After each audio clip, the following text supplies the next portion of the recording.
ഒരു വ്യക്തിയുടെ വരുമാനം ഇതിലേതെന്നാണ് ചോദ്യം. ഹലോ, എവർക്കും സ്മാർട്ട് പീസിലേക്ക് സ്വാഗതം. നമ്മുടെ വർക്കൗട്ട് ക്ലാസ്സുകൾ, നമ്മളിപ്പം 20 മാർക്കിൻ്റെ ഒരു ക്വസ്റ്റ്യൻ വർക്കൗട്ട് ഉണ്ടല്ലോ, അത് നമ്മൾ എങ്ങനെയാണ് നമ്മൾ പഠിക്കേണ്ടത്, അല്ലെങ്കിൽ ഏതൊക്കെ പോയിന്റ് എക്സ്ട്രാ ആഡ് ചെയ്ത് പഠിക്കണം എന്നുള്ളൊരു രീതി നിങ്ങൾക്ക് മനസ്സിലാക്കാൻ വേണ്ടിയിട്ടുള്ള ഒരു ക്ലാസ്സാണിത്. അത് ഞാൻ ലൈവ് എടുക്കുന്നത് കുട്ടികൾക്ക്, നമ്മുടെ ഓൺലൈൻ ബാച്ചിന് ലൈവ് എടുക്കുന്നത് റെക്കോർഡ് എടുക്കാൻ നിങ്ങൾക്ക് കൂടെ തരികയാണ്. നിങ്ങളൊന്ന് കണ്ടു നോക്കിയിട്ട് ഈ ക്ലാസ് എങ്ങനെയുണ്ടെന്നുള്ള കാര്യം ഒന്ന് കമൻറ്റ് ചെയ്യുക. ഓക്കെ, നമ്മൾ ഇന്ന് ചെയ്യാൻ പോകുന്നത് ഒരു 20 ചോദ്യങ്ങളാണ്. ബുദ്ധിമുട്ടുള്ളതാണെന്ന് വെച്ച് കഴിഞ്ഞാൽ എളുപ്പമുള്ള ചോദ്യങ്ങളാണ്. പക്ഷേ പല ചോദ്യങ്ങളിൽ നമുക്ക് കുറച്ച് കൺഫ്യൂഷൻസ് വരുന്ന കാര്യങ്ങളുണ്ട് കേട്ടോ. ഞാൻ വളരെ തീരെ ബുദ്ധിമുട്ട് ക്വസ്റ്റ്യൻസ് അല്ല എടുത്തിട്ടുള്ളത്.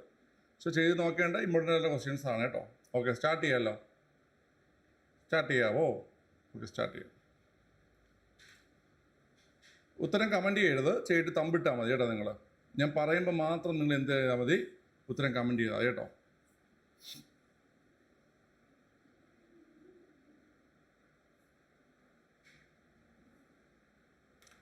ഉത്തരം കമൻറ്റ് ചെയ്തേ.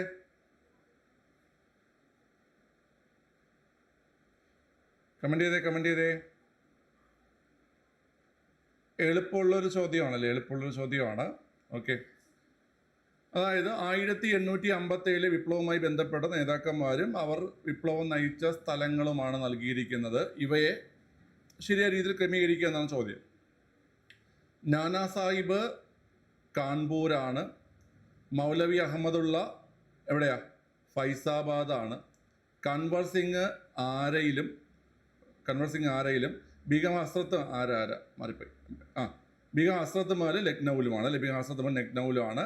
അപ്പോൾ ആൻസർ ഏത് വരോടെ? ആൻസർ ഓപ്ഷൻ സി ആണ് വരുന്നത്. ഈ ഒരു സാധനം നിങ്ങൾ നോക്കി വെക്കുക കേട്ടോ. ഈ ഒരു സാധനം എല്ലാ പരീക്ഷയ്ക്കും എന്ത് ചെയ്യുന്നതാണ്, ചോദിക്കുന്നതാണ്. സോ അത് നോക്കി വെക്കുക കേട്ടോ. ഓക്കെ, വലിയ ബുദ്ധിമുട്ടിക്കുന്ന ക്വസ്റ്റ്യൻ അല്ല. ഈ പ്രധാനപ്പെട്ട സ്വാതന്ത്ര്യ സമരവുമായി ബന്ധപ്പെട്ടുള്ള ആൾക്കാരും അത് നേതൃത്വം കൊടുത്ത സ്ഥലവും ഇമ്പോർട്ടൻ്റ് ആയിട്ടുള്ള പോർഷനാണ് കേട്ടോ. ഓക്കെ, അടുത്ത ചോദ്യം ചെയ്തേ. ചേട്ടൻ തമ്പിട്ടാൽ മതി, ഉത്തരം കമൻറ്റ് ചെയ്യല്ലേ. തമ്പിട്ടാൽ മതി, ഉത്തരം കമൻറ്റ് ചെയ്യില്ല.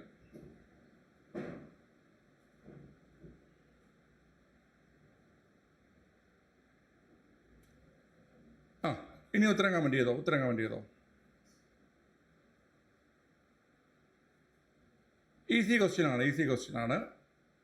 അന്തരീക്ഷ പാളിയായ ട്രോപ്പോസ്ഫിയറിനെ കുറിച്ച് താഴെ തന്നിരിക്കുന്ന ഏതെല്ലാം വാചകങ്ങൾ ശരിയാണെന്നാണ്. ഈ പാളിയിൽ ഊഷ്മാവ് ഓരോ 165 മീറ്ററിനും 1 ഡിഗ്രി സെൽഷ്യസ് എന്നതുപോലെ മുകളിലോട്ട് പോകുമ്പോൾ കുറയുന്നു. നമ്മൾ ഇതിനിടയ്ക്ക് തന്നെ 2-3 തവണ ഡിസ്കസ് ചെയ്ത കാര്യമാണല്ലേ ഈ നോർമൽ ലാപ്സ് റേറ്റ്, അല്ലെങ്കിൽ ക്രമമായ താപനഷ്ട നിരക്ക് ട്രോപ്പോസ്ഫിയറിൽ. അപ്പോൾ അത് ശരിയായിട്ടുള്ളതാണ്. അന്തരീക്ഷത്തിൽ ഏറ്റവും താഴെയുള്ള പാളി എന്നുള്ള പോയിന്റോ? അന്തരീക്ഷത്തിൽ ഏറ്റവും താഴെയുള്ള പാളി എന്ന പോയിന്റും ശരിയാണ്. ഉയരം 15 മുതൽ 50 കിലോമീറ്റർ വരെ. ഉയരം എത്രയാണ് വരുന്നത് കുട്ടികളെ? ഉയരം നമ്മൾ പഠിക്കുന്നുണ്ട് 13 മുതൽ 18 കിലോമീറ്റർ വരെയാണ് ഇതിൻ്റെ ഒരു ഉയരം വരുന്നത്. 13 മുതൽ 18 കിലോമീറ്റർ വരെ. അതായത് നമ്മൾ പഠിക്കുന്നത് ഇങ്ങനെയാണ്, 0 മുതൽ 13 വരെയാണ് ഉയരം വരുന്നത്. 0 മുതൽ 13. അത് നമുക്ക് അതിൻ്റെ ഉയരം മാക്സിമം ഉയരം എന്ന് പറഞ്ഞാൽ 13 മുതൽ 18 വരെയാണ് വരേണ്ടത് അല്ലേ. മാക്സിമം ഉയരം 13 മുതൽ 18 വരെയാണ്. 0 മുതൽ 13 വരെ ട്രോപ്പോസ്ഫിയറാണ്. നമ്മുടെ ഇവിടെ കാണുന്ന ഈ സർഫസിൽ കാണുന്ന അന്തരീക്ഷ പാളി ഏതെന്ന് കഴിഞ്ഞാലും അന്തരീക്ഷം ഏതാണ്, അതും ട്രോപ്പോസ്ഫിയറാണ്. അതായത് 0 മുതൽ 13 വരെയാണ്. പക്ഷെ മാക്സിമം ഉയരം ചില സാഹചര്യങ്ങളിൽ 13 മുതൽ 18 വരെ വരാം. ഓക്കെ, അപ്പോൾ അത് തെറ്റാണ്. ഓക്കെ, ക്ലിയർ ആണ്. ഇനി 13 മുതൽ 50 വരെയാണ് ഏത് വരുന്നത്? 13 മുതൽ 50 വരെയാണ് സ്ട്രാറ്റോസ്ഫിയർ വരുന്നത്. നമ്മൾ ഇന്നലെ ക്വസ്റ്റ്യൻ ചെയ്തായിരുന്നു. 13 മുതൽ 50 വരെയാണ് സ്ട്രാറ്റോസ്ഫിയർ വരുന്നത്. 50 മുതൽ 80 വരെ മിസോസ്ഫിയർ വരും അല്ലേ. 50 മുതൽ 80 വരെ മിസോസ്ഫിയറാണ്. 50 മുതൽ 80 വരെ മിസോസ്ഫിയറും. 80 കിലോമീറ്ററിന് മുകളിലോട്ടാണ് തെർമോസ്ഫിയർ വരുന്നത്. 80 കിലോമീറ്റർ മുകളിലോട്ടാണ് തെർമോസ്ഫിയർ വരുന്നത്. ഓക്കെ, ഇനി ഈ മേഖലയിലാണ് ഓസോൺ പാളി കാണപ്പെടുന്നത്. അത് തെറ്റാണ്. ഓസോൺ പാളി കാണപ്പെടുന്നത് സ്ട്രാറ്റോസ്ഫിയറിലാണ്. അപ്പോൾ ഇവിടെ ശരിയായിട്ടുള്ളത് 1ഉം 2ഉമാണ്. Option B 1ഉം 2ഉമാണ് ശരിയായിട്ടുള്ളത്. ഒരു എളുപ്പമുള്ള ക്വസ്റ്റ്യനാണ്. അപ്പോൾ നോർമൽ ലാപ്സ് റേറ്റ് ചോദിക്കും, ഓർത്തിരിക്കുക. നമ്മൾ ഈ ചോദ്യം ഇപ്പോൾ റീസെൻ്റായിട്ട് ഒരുപാട് തവണ കണ്ടിട്ടുണ്ടല്ലേ. നോർമൽ ലാപ്സ് റേറ്റ് ഇമ്പോർട്ടൻ്റ് ആണ്. ഓക്കെ അല്ലേ? ഓക്കെ, ട്രോപ്പോസ്ഫിയറിൽ ഉയരം കൂടുമ്പോൾ എന്ത് ചെയ്യും പിള്ളേരെ? ട്രോപ്പോസ്ഫിയറിൽ ഉയരം കൂടുമ്പോൾ എന്ത് ചെയ്യും? ട്രോപ്പോസ്ഫിയറിൽ ഉയരം കൂടുമ്പോൾ എന്ത് ചെയ്യും? ട്രോപ്പോസ്ഫിയറിൽ ഉയരം കൂടുമ്പോൾ താപം കുറയും. സ്ട്രാറ്റോസ്ഫിയറിലോ ഉയരം കൂടുമ്പോൾ താപം കൂടും. ഓക്കെ. മിസോസ്ഫിയറിൽ കുറയും. ഓക്കെ. തെർമോസ്ഫിയറിലോ കൂടും അല്ലേ? തെർമോസ്ഫിയറിൽ കൂടും. ഈ ഒരു സാധനം ഓർത്ത് വെച്ചോണേ കേട്ടോ. ട്രോപ്പോസ്ഫിയറിൽ കുറയും, സ്ട്രാറ്റോസ്ഫിയറിൽ കൂടും, മിസോസ്ഫിയറിൽ കുറയും, തെർമോസ്ഫിയറിൽ കൂടും. ഓക്കെ. സമതാപ മേഖല കാണപ്പെടുന്നത് എവിടെയാണ് കുട്ടികളെ? സമതാപ മേഖല കാണപ്പെടുന്നത് സ്ട്രാറ്റോസ്ഫിയറിലാണ് അല്ലേ? സമതാപ മേഖല കാണപ്പെടുന്നത് സ്ട്രാറ്റോസ്ഫിയറിലാണ് കേട്ടോ. സമതാപ മേഖല കാണപ്പെടുന്നത് സ്ട്രാറ്റോസ്ഫിയറിലാണ്. ഏറ്റവും ചൂട് കുറഞ്ഞ് ഏറ്റവും തണുപ്പ് അനുഭവപ്പെടുന്ന പാളി ഏതാ? ഏറ്റവും തണുപ്പ് അനുഭവപ്പെടുന്ന പാളി മിസോസ്ഫിയർ ആണ് അല്ലേ? മിസോസ്ഫിയറാണ് ഏറ്റവും തണുപ്പ് അനുഭവപ്പെടുന്ന പാളി. മിസോസ്ഫിയർ ആണ് കേട്ടോ. ഓക്കെ അല്ലേ? ഓക്കെ ആണ്. അടുത്ത ചോദ്യം ചെയ്ത് തമ്പിട്ടെ.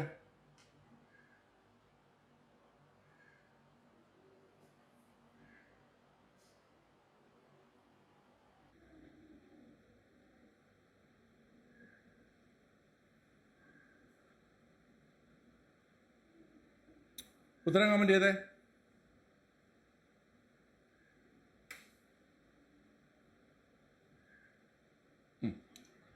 വളരെ താഴെ പറയുന്ന പ്രസ്താവനകളിൽ ശരിയല്ലാത്തവ ഏതെല്ലാം എന്നാണ് ചോദ്യം. എന്നാണ്. ഓക്കെ, നോക്കിക്കോളാം കുട്ടികളെ. ഗാന്ധിജി ഇന്ത്യയിൽ ആരംഭിച്ച ആദ്യ സത്യാഗ്രഹം ഖേദയായിരുന്നു. തെറ്റല്ലേടാ? ഗാന്ധിജി ആദ്യമായിട്ട് നടത്തിയത് ഏതാണ്? ഗാന്ധിജിയുടെ ആദ്യ സമരം ഏതാ പിള്ളേരെ? ഗാന്ധിജിയുടെ ആദ്യ സമരം ചമ്പാരനാണ് അല്ലേ? ഗാന്ധിജിയുടെ ആദ്യ സമരം ചമ്പാരൻ സത്യാഗ്രഹമാണ് ആദ്യ സമരം അല്ലേ? ഓക്കെ. ആദ്യ നിരാഹാര സത്യാഗ്രഹം ഏതാണ്? ആദ്യ നിരാഹാരം ഏതെന്ന് കേട്ടാൽ അത് അഹമ്മദാബാദ് മിൽ സമരമാണ്. ആദ്യ നിരാഹാരം ഏതെന്ന് കേട്ട് കഴിഞ്ഞാൽ അത് അഹമ്മദാബാദ് മിൽ സമരമാണ്. ആദ്യ നിരാഹാരം എന്ന് പറഞ്ഞു കഴിഞ്ഞാൽ അഹമ്മദാബാദ് മിൽ സമരമാണ്. അത് ഏത് വർഷമാണ് അഹമ്മദാബാദ് മിൽ സമരം? ഏത് വർഷമാണ് കുട്ടികളെ? 1918 അല്ലേ? 1918 ഗുജറാത്തിലാണ് അഹമ്മദാബാദ് മിൽ സമരം. അതാണ് ആദ്യത്തെ നിരാഹാരം. അപ്പം അഹമ്മദി കാണിച്ച് നിരാഹാരം കിടന്നു നോർത്താൽ മതി. കേട്ടോ. അഹമ്മദി കാണിച്ച് നിരാഹാരം കിടന്നു നോർത്താൽ മതി. ഓക്കെ, ക്ലിയർ ആണ്. ഇനി അടുത്ത് കേദാ സത്യാഗ്രഹം ഏത് വർഷമാണ്? കേദാ സത്യാഗ്രഹവും 1918. അത് എവിടെ? കേദാ സത്യാഗ്രഹം ഏത് സംസ്ഥാനത്താണ്? കേദ ഗുജറാത്തിലല്ലേ? കേദയും ഗുജറാത്തിലാണ്. ഓക്കെ. അപ്പോൾ 1917 ചമ്പാരൻ ആദ്യ സമരം. ആദ്യ നിരാഹാര സത്യാഗ്രഹം എന്നിട്ട് 1918 അഹമ്മദാബാദ് മിൽ സമരമാണ് ആദ്യ നിരാഹാര സത്യാഗ്രഹം എന്ന് പറയുന്നത് അല്ലേ? ഓക്കെ. ഇതിൽ ഗാന്ധിജിയുടെ ഇന്ത്യയിലെ രാഷ്ട്രീയ പരീക്ഷണം എന്നറിയപ്പെടുന്ന ഏതാണ്?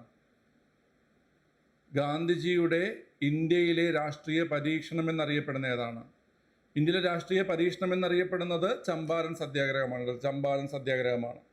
ഗാന്ധിജിയുടെ ഇന്ത്യയിലെ രാഷ്ട്രീയ പരീക്ഷണം എന്നറിയപ്പെടുന്നത് ചമ്പാരൻ സത്യാഗ്രഹമാണ്. പിന്നെ നിങ്ങൾക്ക് ചോദിക്കുന്നൊരു ചോദ്യമാണ്, ഗാന്ധിജി നടത്തിയ ആദ്യ ദേശീയ പ്രക്ഷോഭം എന്ന് ചോദിക്കാറുണ്ട്. ഗാന്ധിജി നടത്തിയ ആദ്യ ദേശീയ പ്രക്ഷോഭം ഏതെന്ന് കേട്ട് കഴിഞ്ഞാൽ അത് ഏതാ കുട്ടികൾ? ആദ്യ ദേശീയ പ്രക്ഷോഭം ഏതാണ്? 1920 നിസ്സഹരണ സമരമാണ്.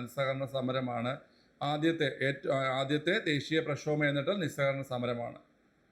അവസാനത്തെ ദേശീയ പ്രക്ഷോഭം ഏതാണ്? ഗാന്ധിജി INCക്ക് വേണ്ടി നടത്തിയ അവസാനത്തത് 1942 ക്വിറ്റ് ഇന്ത്യ സമരമാണ് അല്ലേ? 1942 ക്വിറ്റ് ഇന്ത്യ സമരമാണല്ലേ? ഓക്കെ.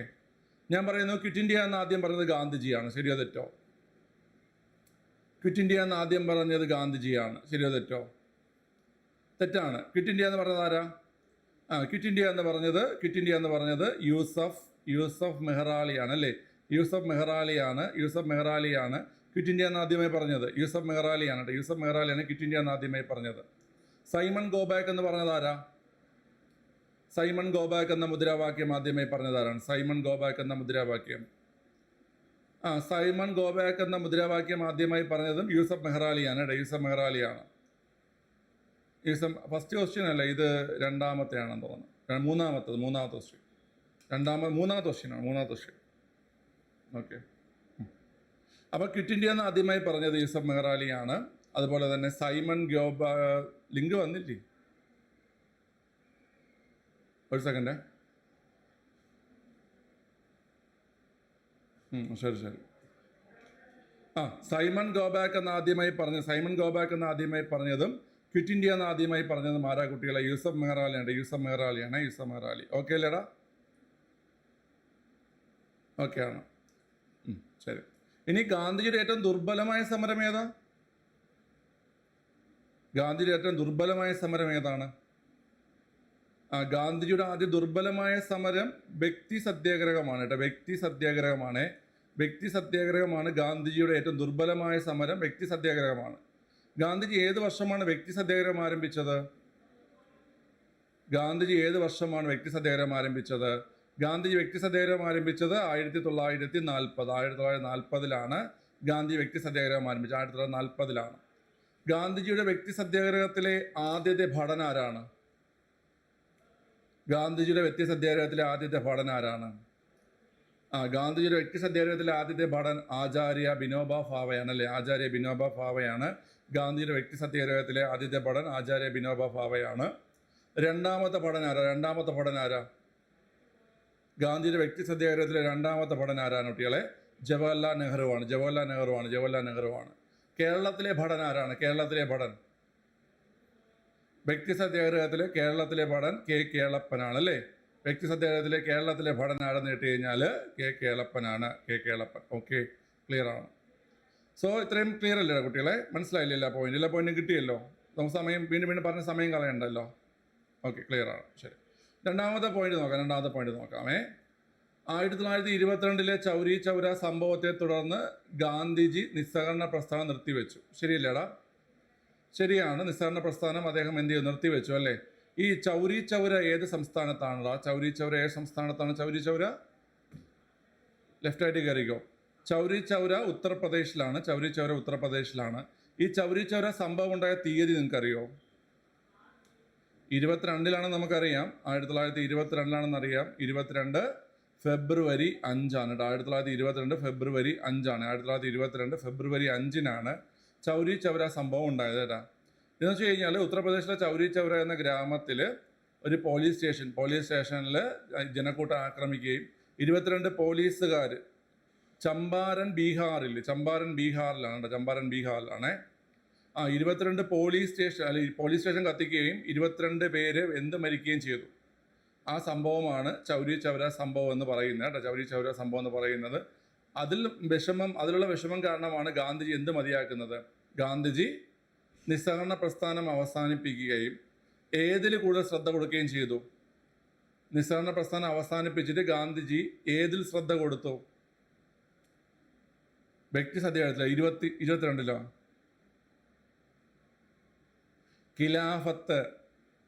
ഖിലാഫത്ത് പ്രസ്ഥാനത്തിന് ചൗരി ചൗര സംഭവത്തോടെ നിസ്സഹകരണ പ്രസ്ഥാനത്തിൽ നിന്നുള്ള ശ്രദ്ധ ഗാന്ധിജി അത് അവസാനിപ്പിക്കുകയും ഗാന്ധിജി പിന്നെ ശ്രദ്ധ കൊടുത്തത് ഏത് വിഷയത്തിന് ഇട്ട് കഴിഞ്ഞാൽ ഖിലാഫത്ത് പ്രസ്ഥാനത്തിനാണ് ഗാന്ധിജി എന്ത് ചെയ്തത്? ശ്രദ്ധ കൊടുത്തത്. മനസ്സിലായോ?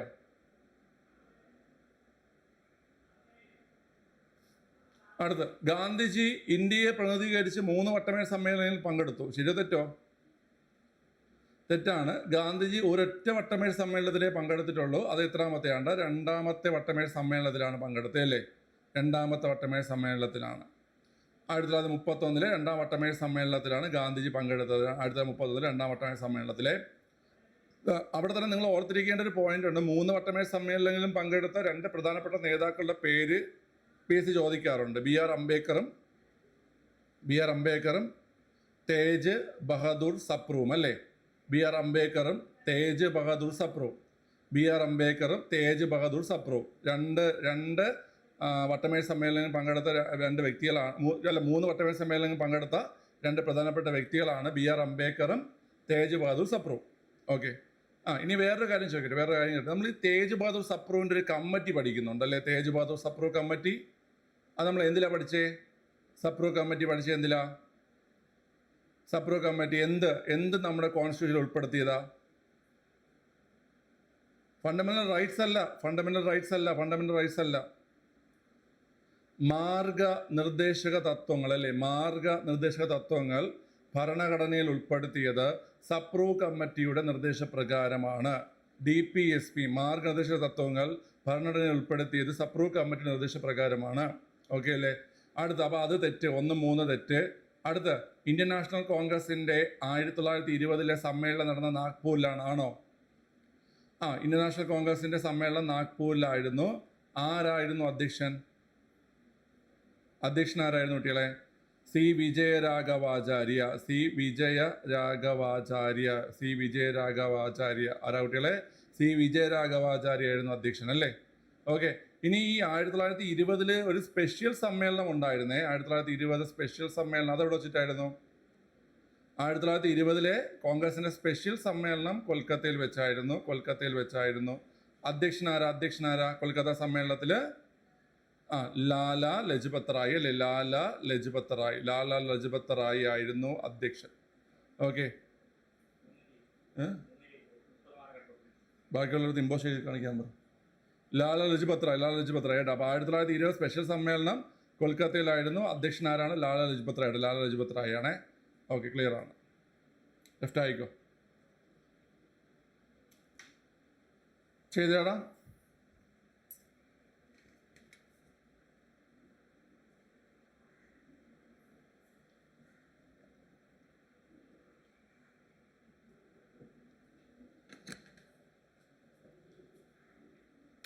പലതവണ റിപ്പീറ്റ് ചെയ്ത് വന്നിട്ടുള്ളൊരു ക്വസ്റ്റ്യനാണ് ഒലിവ് ബ്രാഞ്ച് പെറ്റീഷൻ എന്നറിയപ്പെടുന്ന നിവേദനം ഏതുമായി ബന്ധപ്പെട്ടിരിക്കുന്നു എന്നാണ്. അമേരിക്കൻ സ്വാതന്ത്ര്യ സമരമാണ് കേട്ടോ. എടാ ഞാൻ ഇന്ന് വൈകുന്നേരം നിങ്ങൾക്ക് പോക്സോയുടെ വർക്കൗട്ട് എടുക്കുന്നുണ്ട്, പോക്സോയുടെ കേട്ടോ. അപ്പോൾ 7 മണിക്ക് എല്ലാവരും ജോയിൻ ചെയ്യണം. പിന്നെ എൻ്റെ അടുത്ത് 2 നേരം പറഞ്ഞതാണ്, പക്ഷെ ഞാൻ അത് ഓൾറെഡി പ്ലാൻ ചെയ്തിട്ടുണ്ടായിരുന്ന കാര്യം തന്നെയാണ്. ഈ വിപ്ലവങ്ങളും പിന്നെ നമ്മുടെ വേൾഡ് ഹിസ്റ്ററിയും കൂടെ എല്ലാം കൂടെ പ്രീവിയസ് വെച്ചിട്ടൊരു വർക്കൗട്ട് എടുക്കുമെന്നുള്ള കാര്യം അതും ഞാൻ എടുക്കുന്നുണ്ട് കേട്ടോ. വിപ്ലവങ്ങളും അതുപോലെ തന്നെ നമ്മുടെ ഈ വേൾഡ് ഹിസ്റ്ററിയായിട്ട് ബന്ധപ്പെട്ടിട്ടുള്ള കാര്യങ്ങൾ. ഓക്കെ, അപ്പോൾ അതും നിങ്ങൾ അറ്റൻഡ് ചെയ്യണം കേട്ടോ. ക്ലിയർ ആണല്ലോ? വർക്കൗട്ടിൽ തന്നെ കുറേ ക്വസ്റ്റ്യൻസും കുറേ കാര്യങ്ങളും കിട്ടും കേട്ടോ നിങ്ങൾക്ക്.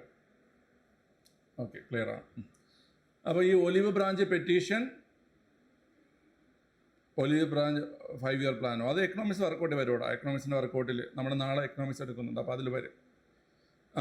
അമേരിക്കൻ സ്വാതന്ത്ര്യ സമരം വളരെ ഒലിവ് ബ്രാഞ്ച് പെറ്റീഷൻ എന്നറിയപ്പെടുന്ന നിവേദനം ഏതാണ്?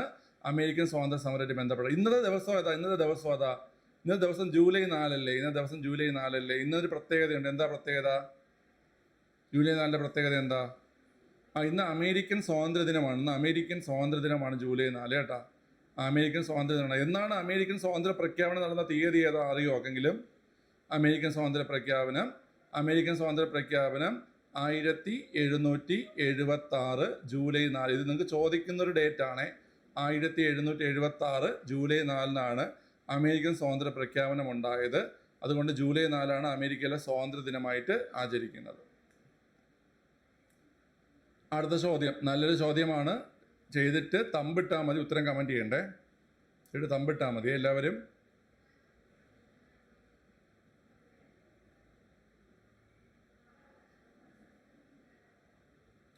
ഉത്തരം കമൻറ്റ് ചെയ്തേ.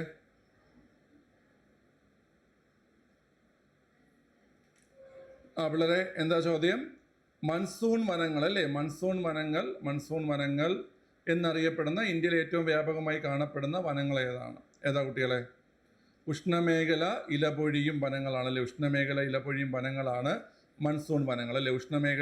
വനങ്ങളാണ് മൺസൂൺ വനങ്ങൾ എന്നറിയപ്പെടുന്നത്. ഓക്കെ, ക്ലിയർ അല്ലേ? ഇന്ത്യയിൽ മഴക്കാടുകളുണ്ട്. കേരളത്തിലൊരു മഴക്കാടുണ്ട്. കേരളത്തിലെ മഴക്കാട് ഏതാണ് കുട്ടികളെ? കേരളത്തിലെ മഴക്കാട് സൈലന്റ് വാലിയാണ് അല്ലേ? കേരളത്തിലെ മഴക്കാടാണ് സൈലന്റ് വാലി. കേരളത്തിലെ സൈലന്റ് വാലി മഴക്കാടാണ്. ലോകത്തിലെ ഏറ്റവും വലിയ മഴക്കാട് ഏതാണ്? ലോകത്തിലെ ഏറ്റവും വലിയ മഴക്കാട് ഏതാണ്? ലോകത്തിലെ ഏറ്റവും വലിയ മഴക്കാട് ആമസോൺ മഴക്കാടുകളാണ് അല്ലേ? ആമസോൺ മഴക്കാടുകളാണ് ലോകത്തിലെ ഏറ്റവും വലിയ മഴക്കാട്. ആമസോൺ മഴക്കാടുകളാണ്. ഈ മഴക്കാടുകളുടെ വിശേഷണം എന്താണ് കുട്ടികളെ? മഴക്കാടുകളുടെ വിശേഷണം എന്താണ്? നമുക്ക് വിശേഷണങ്ങൾ ചോദിക്കാറുണ്ടല്ലോ. ഭൂമിയുടെ വൃക്ക എന്നറിയപ്പെടുന്ന ഏതാണ്? ഭൂമിയുടെ വൃക്ക എന്നറിയപ്പെടുന്ന ഏതാ പിള്ളേരെ? ഭൂമിയുടെ വൃക്ക എന്നറിയപ്പെടുന്ന ഏതാണ്? ഭൂമിയുടെ വൃക്ക എന്നറിയപ്പെടുന്നത് തണ്ണീർത്തടങ്ങളാണ്. ഭൂമിയുടെ വൃക്ക എന്നറിയപ്പെടുന്നത് തണ്ണീർത്തടങ്ങളാണ്. ഓക്കെ. ഈ ഭൂമിയുടെ ശ്വാസകോശം എന്നറിയപ്പെടുന്നത്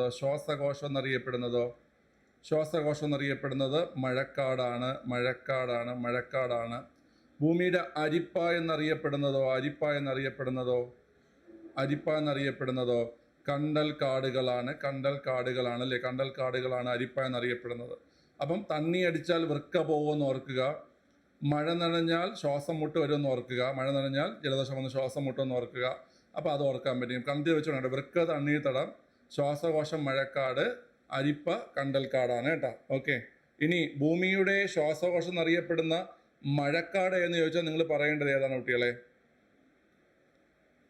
ഉപദ്വീപീയ പീഠഭൂമിയിൽ ഈ വനങ്ങളാണ് കേട്ടോ. ഭൂമിയുടെ ശ്വാസകോശം എന്നറിയപ്പെടുന്ന പ്രദേശം ചോദിക്കുകയാണെങ്കിൽ അത് ആമസോൺ മഴക്കാടാണ്. പിന്നെ പലർക്കും കൺഫ്യൂഷനുള്ളൊരു കാര്യമുണ്ട്. ഭൂമിയിൽ ആവശ്യമായിട്ടുള്ള ഓക്സിജൻ്റെ 80% എവിടെ നിന്ന് ലഭിക്കുന്നു എന്നുള്ള കാര്യം. ഭൂമിയിൽ ആവശ്യമായിട്ടുള്ള ഓക്സിജൻ്റെ 80% ലഭിക്കുന്ന എവിടെ നിന്നാണ് കുട്ടികളെ? നിങ്ങളത് ആവേശം കയറി നിങ്ങൾ ആമസോൺ എഴുതരുത്. ഭൂമിയിൽ ആവശ്യമായിട്ടുള്ള ഓക്സിജൻ്റെ 80% ലഭിക്കുന്നത് സമുദ്രത്തിൽ നിന്നാണ് കേട്ടോ. സമുദ്രത്തിൽ നിന്നാണ്.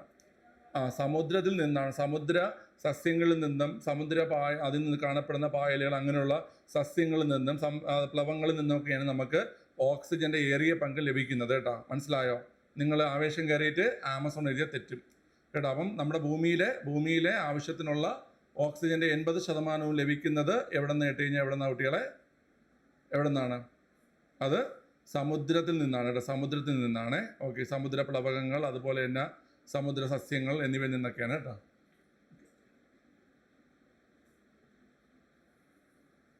ചെയ്തേ.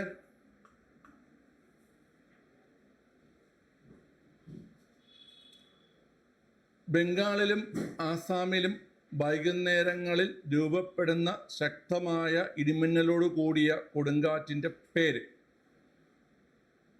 ഉത്തരം കമന്റ് ചെയ്തേ. വളരെ അത് നോർവെസ്റ്റർ ആണല്ലേ? നോർവെസ്റ്ററാണ് ആൻസറായിട്ട് വരുന്നത്. നോർവെസ്റ്റർ. അപ്പോൾ പലർക്കും തോന്നിക്കാണും ഈ ബംഗാളിൽ കാൽബൈശാഖി അല്ലേ എന്നൊക്കെ തോന്നിക്കാണും. കാൽബൈശാഖി നോർവെസ്റ്റർ ഒന്നാണോടെ?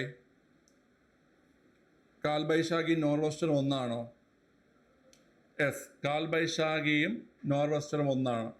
അതായത് ഈ ബംഗാളിലും അസമിലും ആ പ്രദേശങ്ങളിലെ ആസാമിലും ഒഡീഷ ആ പ്രദേശങ്ങളിലൊക്കെ ഉണ്ടാകുന്ന ഒരു കൊടുങ്കാറ്റാണ് അല്ലെങ്കിൽ ഒരു പ്രാദേശിക വാദമാണ് നോർവെസ്റ്റർ. ഈ നോർവെസ്റ്ററിനെ ബംഗാളിൽ അറിയപ്പെടുന്ന പേരാണെന്ത്? കാൽബൈശാഖി. മനസ്സിലായോ? നോർവെസ്റ്റർ ബംഗാളിൽ അറിയപ്പെടുന്ന പേരാണ് കാൽബൈശാഖി. ഓക്കെ. ഇപ്പോൾ തന്നെ നിങ്ങൾക്ക് റീസെൻ്റ് ആയിട്ട് നടന്ന പരീക്ഷയിൽ നമ്മുടെ നെഹ്റു ട്രോഫി വള്ളംകളി വേമ്പനാട് കായലിലാണ് എന്നുള്ളൊരു പോയിന്റ് വന്നായിരുന്നു. പലർക്കും ഡൗട്ട് വന്നു പുന്നമട കായലല്ലേ എന്നുള്ള കാര്യം. ഓക്കെ. പക്ഷെ ഞാൻ മുമ്പ് നിങ്ങൾക്ക് പറഞ്ഞിട്ടുണ്ട് ഇത് രണ്ടും ഒന്നാണ്. വേമ്പനാട് കായൽ കുട്ടനാട് പ്രദേശങ്ങളിൽ അറിയപ്പെടുന്ന പേരാണ് എന്ത്? പുന്നമട കായലെന്ന്. വേമ്പനാട് കായൽ കുട്ടനാട് പ്രദേശങ്ങളിൽ അറിയപ്പെടുന്ന പേരാണ് പുന്നമട കായൽ. മനസ്സിലായില്ലേ? അതുപോലെ തന്നെ നോർവെസ്റ്റർ എന്ന് പറഞ്ഞു കഴിഞ്ഞാൽ ബംഗാൾ, അസം അതുപോലെ ഒഡീഷയിലേക്ക് അനുഭവപ്പെടുന്ന ഈ പ്രാദേശിക വാദമാണ്. അതായത് ഉച്ചയ്ക്ക് ശേഷം വൈകുന്നേരങ്ങളിൽ ശക്തമായ ഇടിമിന്നലോട് കൂടിയ മഴയ്ക്ക് കാരണമാകുന്ന പ്രാദേശിക വാദമാണ് നോർവെസ്റ്റർ. ഈ നോർവെസ്റ്ററിനെ എവിടെ അറിയപ്പെടുന്ന പേര്? നോർവെസ്റ്ററിനെ വെസ്റ്റ് ബംഗാൾ അറിയപ്പെടുന്ന പേരാണ് കാൽബൈശാഖി. ഏതാ പിള്ളേരെ? കാൽബൈശാഖി. ഓക്കെ അല്ലേ?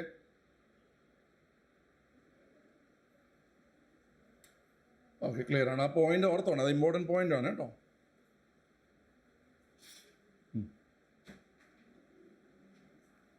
എക്കണോമിക്സിൽ കുറച്ച് നല്ല ചോദ്യങ്ങൾ വന്നിട്ടുണ്ട്.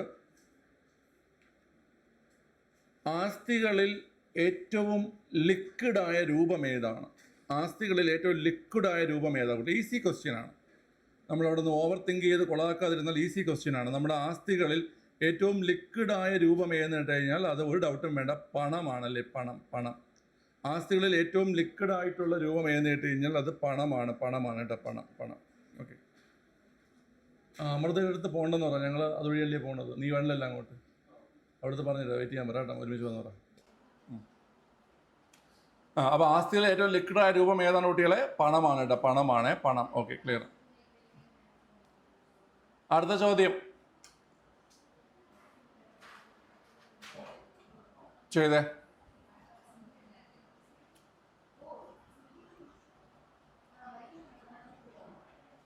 പെണ്ണുങ്ങളൊക്കെ ചാടി വീണ് കമൻ്റ് ഇടുകയാണ്.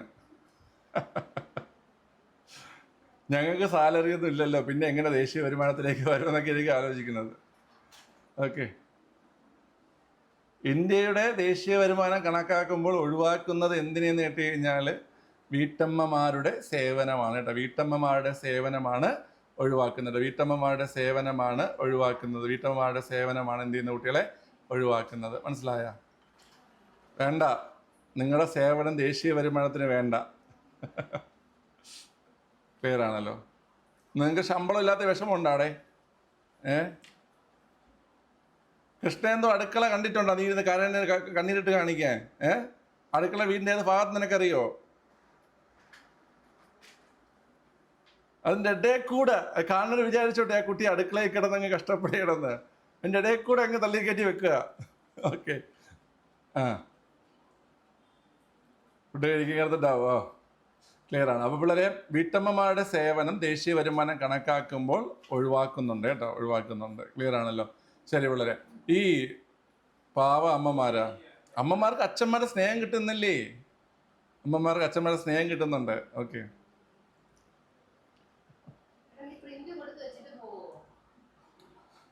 ഇവിടെ നോക്കിയോ, ഇന്ത്യയുടെ ദേശീയ വരുമാനം കണക്കാക്കുമ്പോൾ ഒഴിവാക്കുന്നത്. ഇനി ഇതിൽ തന്നെ പിള്ളേരെ നമുക്ക് ഈ വാടക, ലാഭം, വേതനം, നമുക്ക് അവിടെ ഒരു കാര്യം പഠിക്കാനുണ്ട് പിള്ളേരെ. ഈ ഉൽപാദക ഘടകങ്ങൾ നിങ്ങൾ കേട്ടിട്ടുണ്ടോ? ഉൽപാദക ഘടകങ്ങൾ ഏതൊക്കെയാണ് നമുക്ക് പഠിക്കാനുള്ളതാണ്. ഉൽപാദക ഘടകങ്ങൾ ഏതൊക്കെയാണ്? ഉൽപാദക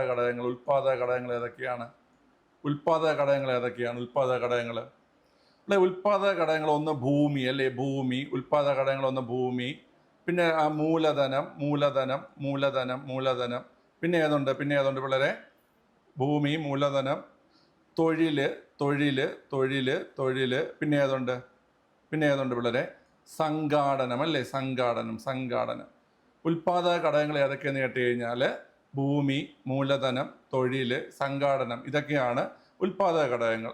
ഓക്കെ. ഇതിൽ ഏറ്റവും ബാക്കി എല്ലാത്തിനെയും സ്വാധീനിക്കുന്നത് മൂലധനമാണ്. അങ്ങനെ ഒരു ചോദ്യം നമുക്ക് വരാറുണ്ട് കേട്ടോ.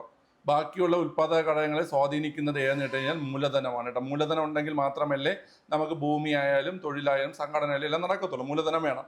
മൂലധനമാണ് ബാക്കിയുള്ളവയെ സ്വാധീനിക്കുന്ന ഉൽപാദക ഘടകം മൂലധനമാണ്. ഇനി നമുക്കിതിൻ്റെ പ്രതിഫലം പഠിക്കാറുണ്ട്. ഈ മൂലധനങ്ങളുടെ പ്രതിഫലം പഠിക്കാറുണ്ട്. ഭൂമിയുടെ പ്രതിഫലം എന്താ കുട്ടിയല്ലേ? ഭൂമിയുടെ പ്രതിഫലം പഠിച്ചോണേ, അറിയാത്തവർ പഠിച്ചോണം. ഭൂമിയുടെ പ്രതിഫലം പാട്ടമാണ് കേട്ടോ. പാട്ടം അല്ലെങ്കിൽ വാടക അല്ലെങ്കിൽ നമ്മൾ റെന്റ് എന്ന് പറയും അല്ലേ? പാട്ടം അല്ലെങ്കിൽ വാടക അല്ലെങ്കിൽ റെന്റ് എന്ന് പറയും. ഭൂമിയുടെ പ്രതിഫലം പാട്ടം അല്ലെങ്കിൽ വാടക അല്ലെങ്കിൽ റെന്റാണ്. മൂലധനത്തിന്റെ പ്രതിഫലം എന്താണ് പറയുക? മൂലധനത്തിന്റെ പ്രതിഫലം പറഞ്ഞേ. മൂലധനത്തിന്റെ പ്രതിഫലം എന്ന് പറഞ്ഞാൽ പലിശയാണ്. മൂലധനത്തിന്റെ പ്രതിഫലം എന്താണ് കുട്ടികളെ? പലിശയാണ്. മൂലധനത്തിന്റെ പ്രതിഫലം പലിശയാണ്. തൊഴിലിന്റെ പ്രതിഫലം എന്താണ്? തൊഴിലിന്റെ പ്രതിഫലം എന്താണ് കുട്ടികളെ? തൊഴിലിന്റെ പ്രതിഫലമാണ് വേതനം. തൊഴിലിന്റെ പ്രതിഫലമാണ് വേതനം. സംഘാടനത്തിന്റെ പ്രതിഫലമാണ് ഏത് കുട്ടികളെ? ലാഭം. ഓക്കെ. സംഘാടനത്തിന്റെ പ്രതിഫലമാണ് ഏത്? ലാഭം. അപ്പൊ അത് ബേസ് ചെയ്തിട്ടുള്ള ചോദ്യമാണ്. വീട്ടമ്മമാരുടെ സേവനത്തിനുള്ള പ്രതിഫലമാണ് സ്നേഹം. ഏതാണ് പിള്ളേരെ? സ്നേഹം. കേട്ടാ? സ്നേഹമാണോ പുച്ഛമാണോ കിട്ടണത്? ഇതെന്തോന്ന് ഉണ്ടാക്കിക്കൊണ്ട് വെച്ചിരിക്കണത് നിങ്ങൾ? അങ്ങനെ കിട്ടാറുണ്ടോ? ബോത്ത്. അനു വീട്ടമ്മ ആയിട്ടില്ല കേട്ടോ. അനു ഓക്കെ, ക്ലിയർ ആണ്. ഭൂമി വളരെ ഭൂമി പാട്ടം അല്ലെങ്കിൽ വാടക. മൂലധനം പലിശ. തൊഴിൽ വേതനം, സംഘാടനം ലാഭം. പിള്ളേരെ ഇത് ഇമ്പോർട്ടൻ്റ് ആണ്. ഉൽപ്പാദക ഘടകങ്ങൾ ഭൂമി, മൂലധനം, തൊഴിൽ, സംഘാടനം. അതിൽ ബാക്കിയുള്ള ഉൽപ്പാദക ഘടകങ്ങളെ സ്വാധീനിക്കുന്ന ഉൽപ്പാദക ഘടകം ഏതെന്ന് കേട്ട് കഴിഞ്ഞാൽ അത് മൂലധനമാണ് കേട്ടോ, മൂലധനമാണ്. അതിൻ്റെ പ്രതിഫലവും പഠിക്കണം, ഇമ്പോർട്ടൻ്റ് ആണ്. മനസ്സിലായല്ലോ എല്ലാവർക്കും? മനസ്സിലായല്ലോ? ഓക്കെ. കോളെടുത്തിട്ട് പെട്ടെന്ന് വാ. അടുത്ത ചോദ്യം ചെയ്തേടാ.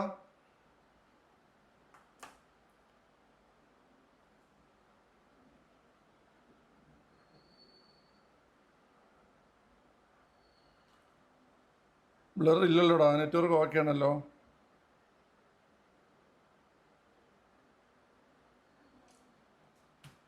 ഓക്കെ ആണ്, ഒന്ന് ലെഫ്റ്റ് ആയിട്ട് വന്നാൽ മതി. അത് രാവിലെ എന്തോ ഇഷ്യൂ ആയിരുന്നത്, രാവിലെ 2 നെറ്റ്വർക്കും കിട്ടുന്നില്ലായിരുന്നു. പിള്ളേരെ പറയടാ, ചുവടെ ചേർക്കുന്നതിൽ ശരിയായ പ്രസ്താവന ഏതെന്നാണ്? 73-ാം ഭേദഗതി പഞ്ചായത്ത് രാജ് സംവിധാനവുമായി ബന്ധപ്പെട്ടിട്ടുള്ളതാണ്. ആണല്ലേ? 73-ാം ഭേദഗതി അതുമായി ബന്ധപ്പെട്ടതാണ്. 74-ാം ഭേദഗതി നഗരപാലിക സമ്പ്രദായവുമായി ബന്ധപ്പെട്ടിട്ടുള്ളതാണ്. ശരിയാണ്. എനിക്കൊന്ന് ഈ ക്വസ്റ്റ്യൻ എൻ്റെ ആരോ ഡൗട്ട് വെച്ച് നിങ്ങൾക്ക് പറഞ്ഞെന്ന് തോന്നുന്നു. നിങ്ങൾക്കല്ലേ ഞാൻ പറഞ്ഞു തന്നത് ഡൗട്ട് വെച്ചിട്ടാരോ? നെഹ്റു, അംബേദ്കർ തുടങ്ങിയവർ തദ്ദേശ സ്ഥാപനങ്ങളെ അനുകൂലിച്ചിരുന്നു. പിള്ളേരെ അത് തെറ്റാണ്. നെഹ്റു അനുകൂലിച്ചു, അംബേദ്കർ എതിർത്തു. നെഹ്റു അനുകൂലിച്ച് അംബേദ്കർ എതിർത്തു കേട്ടോ. നെഹ്റു അനുകൂലിച്ച് അംബേദ്കർ എതിർത്തു. അന്ന് ഓർത്തോണം കേട്ടോ. നെഹ്റു അനുകൂലിച്ചു, അംബേദ്കർ എതിർത്തു. അതായത് നമ്മുടെ രാജ്യം പല രീതിയിൽ ഛിന്ന ഭിന്നമായി പോകുമെന്നാണ് അംബേദ്കർ വാദിച്ചത്. അതായത് തദ്ദേശ സ്ഥാപനങ്ങൾക്ക് അധികാരം കിട്ടുകയാണെങ്കിൽ, ഇപ്പം നമ്മൾ നോക്കിയത് പ്രാദേശിക സ്ഥാപനങ്ങൾക്ക് അവരുടേതായ അധികാരമുണ്ട്. പഞ്ചായത്ത് പ്രസിഡന്റ് ഉണ്ട്, മേയറുണ്ട്, അല്ലേ? മുനിസിപ്പാലിറ്റി ചെയർമാനുണ്ട്. അപ്പോൾ അവർക്ക് അവരുടേതായ അധികാരം കിട്ടുകയില്ല. അതായത് നമ്മുടെ രാജ്യം പല രീതിയിലോട്ട് വിഭിന്നമായി പോകുമെന്നാണ് അംബേദ്കർ പറഞ്ഞിരുന്നത്. അംബേദ്കർ വാദിച്ചൊരു പോയിന്റ് അതാണ്. അതുകൊണ്ട് അദ്ദേഹം അതിനെ എതിർത്തിരുന്നു. മനസ്സിലായോ? അദ്ദേഹം അതിനെ എതിർത്തിരുന്നു. ഓക്കെ. അദ്ദേഹം സംശയിച്ചത് ശരിയാണോ? പല പഞ്ചായത്ത് പ്രസിഡന്റുമാർക്കും നിങ്ങൾ ഏതെങ്കിലുമൊക്കെ LD ക്ലർക്കൊക്കെ കിട്ടിയിട്ട് നിങ്ങൾ ഏതെങ്കിലും ഒരു പഞ്ചായത്തിലൊക്കെ ജോലി ചെയ്യുമ്പോൾ നിങ്ങൾക്ക് മനസ്സിലാവും. പല പഞ്ചായത്ത് പ്രസിഡന്റുമാർക്കും വാർഡ് മെമ്പർമാർക്കും ഇന്ത്യൻ പ്രസിഡന്റിനേക്കാൾ പവർ എന്നാണ് അവരുടെ വിചാരം. അപ്പോൾ നമ്മൾ ഇത് ഏത് രാജ്യം എന്ന് തോന്നും കേട്ടോ. നിങ്ങളുടെ ആരെങ്കിലുമൊക്കെ പഞ്ചായത്തിൽ ജോലി ചെയ്യുന്നുണ്ടെങ്കിൽ നിങ്ങൾ ചോദിച്ചു നോക്കിയാൽ അത് എങ്ങനെയുണ്ട്. നമുക്ക് തോന്നും ഇത് വേറൊരു രാജ്യം പോലെയൊക്കെ തോന്നും. അവർക്ക് മാത്രമായിട്ട് എന്തൊക്കെയോ ഒരു പ്രത്യേക രീതികൾ കേട്ടോ. അംബേദ്കർ ആയത് ശരി, ക്ലിയർ ആണ് കുട്ടികൾ. അപ്പം ഇവിടെ നമുക്ക് ശരിയായിട്ടുള്ളത് ഓപ്ഷൻ D ആണ്, only 1 and 2 എന്നുള്ളത് കേട്ടോ. only 1 and 2. ഓക്കെ.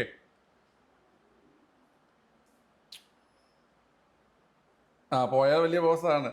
പിന്നെ അക്ഷയയിലെ ചേച്ചിമാർ അവരിപ്പോൾ കുറേ ട്രോളൊക്കെ വന്നതിന് ശേഷം അവർ ഒതുങ്ങിയിട്ടുണ്ടെന്ന് തോന്നുന്നത്. ചെയ്തോ? ശ്രദ്ധിച്ചേണേ ക്വസ്റ്റ്യൻ, ശ്രദ്ധിക്കണേ.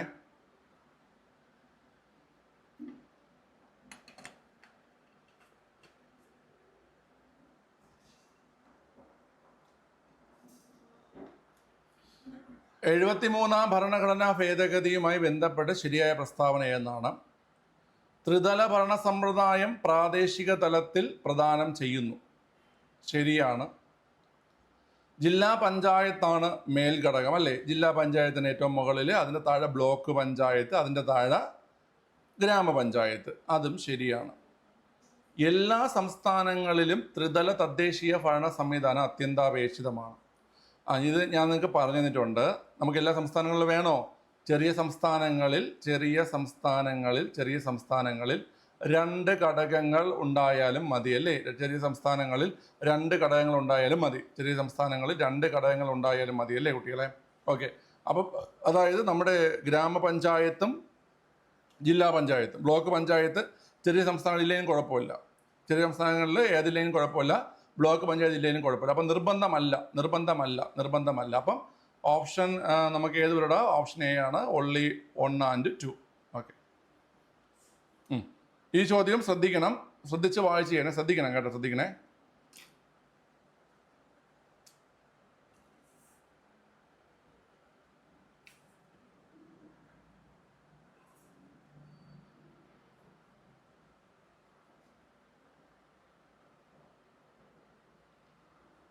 ഉത്തരം കമൻറ്റ് ചെയ്തടാ.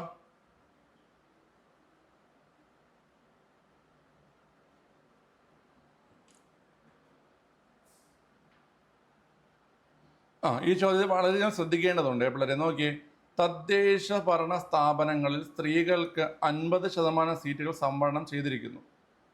എടാ, ഇത് കേരളത്തിൻ്റെ കാര്യമാണ് ചോദിക്കുന്നതെങ്കിൽ ഇത് ശരിയാണ്. കേരളത്തിൻ്റെ കാര്യമാണ് ചോദിക്കുന്നതെങ്കിൽ ശരിയാണ്. പക്ഷേ നമ്മുടെ ഭരണഘടന പ്രകാരം ആർട്ടിക്കിൾ 243 പോയി. ഏത് ആർട്ടിക്കിളിലാണ് സംവരണം പറയുന്നത്? ഏത് ആർട്ടിക്കിളിലാണ്? 243 ഓർമ്മയുണ്ടോ? 243D അല്ലേ? 243Dയിലാണ് സംവരണം പറയുന്നത് അല്ലേ? ആ 243D പ്രകാരം എത്രയാ പിള്ളേരെ സംവരണം പറയുന്നത്?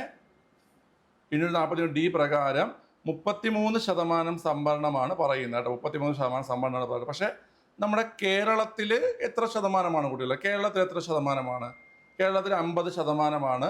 കേരളത്തിൽ 50% സംവരണം. പക്ഷെ ഇവിടെ നമുക്ക് ഇവിടെ പറയുന്ന 50% സംവരണം ചെയ്തിരിക്കുന്നു. തെറ്റാണ് കേട്ടോ, തെറ്റാണ്. ഇനി ജനസംഖ്യാനുപാതികമായ സംവരണം SC ST വിഭാഗങ്ങൾക്ക് നൽകുന്നു. ശരിയാണ്. നിങ്ങൾ ഇതും കൂടെ പഠിക്കുക. ആവശ്യമെങ്കിൽ സംസ്ഥാനങ്ങൾക്ക് OBC വിഭാഗത്തിനും സംവരണം നൽകാവുന്നതാണ്. ഇവിടെ പഠിച്ചോണേ. ആവശ്യമെങ്കിൽ സംസ്ഥാനങ്ങൾക്ക് OBC വിഭാഗത്തിനും സംവരണം നൽകാവുന്നതാണ്. SC ST വിഭാഗങ്ങൾക്ക് സംവരണമുണ്ട്. വേണമെങ്കിൽ ആർക്കും കൊടുക്കാം, OBCക്കും കൊടുക്കാം. അതായത് ഇവിടെ ശരിയായിട്ടുള്ളത് ഓപ്ഷൻ C ആണ്. only 2 and 3. മനസ്സിലായല്ലോ? കഴിഞ്ഞ ക്വസ്റ്റ്യൻ്റെ ലാസ്റ്റ് പോയിന്റോ? ഇവിടെ ലാസ്റ്റ് പോയിന്റ് ഇത്രയേ ഉള്ളൂ. അതായത് എല്ലാ സംസ്ഥാനങ്ങളിലും ത്രിതല തദ്ദേശീയ ഭരണ സംവിധാനം അത്യന്താപേക്ഷിതമാണ്. അതായത് നിർബന്ധമായും ജില്ലാ പഞ്ചായത്തും ബ്ലോക്ക് പഞ്ചായത്തും ഗ്രാമപഞ്ചായത്തും ഉണ്ടാകണമെന്നാണ് ഈ സ്റ്റേറ്റ്മെൻറ്റ് പറയുന്നത്. പക്ഷെ നിർബന്ധമില്ല. ചെറിയ സംസ്ഥാനങ്ങൾ, അത് ഈ സ്റ്റേറ്റ്മെൻറ്റ് പ്രകാരം നിർബന്ധമായിട്ട് വേണം. പക്ഷേ കറക്റ്റായുള്ള ആൻസർ അങ്ങനെ ഒരു നിർബന്ധമില്ല. ആവശ്യമെങ്കിൽ മാത്രം എന്ത് മതി? അല്ലെങ്കിൽ ചെറിയ സംസ്ഥാനങ്ങളിൽ ഏതിൻ്റെ ആവശ്യമേ ഉള്ളൂ? ജില്ലാ പഞ്ചായത്തിൻ്റെയും ഗ്രാമപഞ്ചായത്തിൻ്റെ ആവശ്യമേ ഉള്ളൂ. അപ്പോൾ അത് നിർബന്ധമല്ല എന്നതാണ് ശരിയായിട്ടുള്ള ആൻസർ കേട്ടോ. മനസ്സിലായോ? എന്താ ഈ പ്രിൻ്റ് കൊടുത്തിരിക്കുന്നേ? നോട്ട് ആർക്ക്?